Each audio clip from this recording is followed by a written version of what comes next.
So like the collective is a mess, and it happens on every other level, even in the positive angle of uh, like the obvious negative version is like X makes me upset, X makes me uncomfortable, X makes me agitated. Like this event, this person, this thing out there makes me something. That's wrong. That's obviously incorrect. Because if that thing, that person, place, event, or whatever is happening, and there's 100 people around it, they're all going to get something different from it. That thing isn't making every person different and feel different from it or think different or whatever.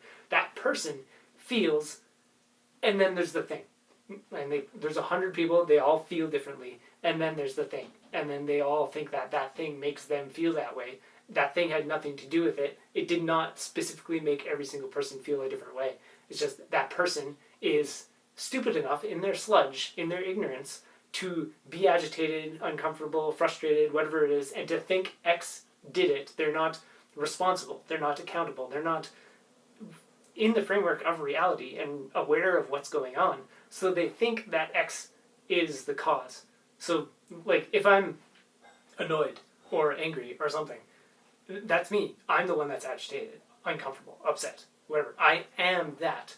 And then X is the perfect resource that the universe has given me to see what I am.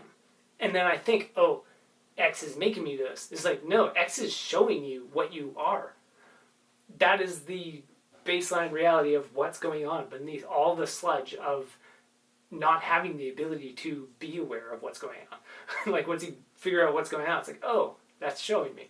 And the same way happens on the positive side. Like, that's the obvious negative side. Like, obviously, if everybody walks in the room and one person's angry at them and one person's frustrated and one person loves them, that person isn't making that person love them, isn't making that person angry with them. They have nothing to do with anything. It's the people who are, that are what they are, and X is there. In the same way, X doesn't make me happy, doesn't make me inspired, doesn't make me excited. But if I think X makes me happy, if I think X makes me, like, motivates me or encourages me or anything like that, when it's the same dynamic where I am happy and I think X did it, so I've attached myself to X to think that X has anything to do with my happiness. So now, when this X moves, or this X leaves, or this X changes, it doesn't give you as much attention as you want. It doesn't show up as much as you wanted. Whatever it is, then you start to feel bad because you're in the same trap of thinking that X did anything. If you just realize that X is showing you that you can be happy, you have the capacity for it, and X is the perfect resource from the universe to show you that, yes, you can feel this way.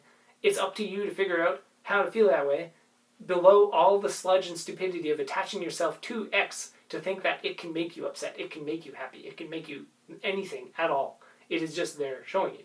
And every single X being literally anything, any person, any event, any circumstance, from, like, you pick a thing. And the whole world, the contextual earth that we have all plopped into to be alive for the time that we're alive, is just filled with X's. Like, we're surrounded by things all the time, moment to moment, and constant changes and whatever else. So, like, the X's are flaring all over the place. It's just like we're cross-eyed with X's and zigzagging all over. So we have infinite resources for us to figure out ourselves. Like, we're being given the tools out there as in the form of X's to see what's going on with us. And it's just like this, hey, here's your stuff. And then all of our stupidity is just like, yeah, I'm stupid in all these ways. And then we think these are causing all of our ways that we are feeling and the way that we are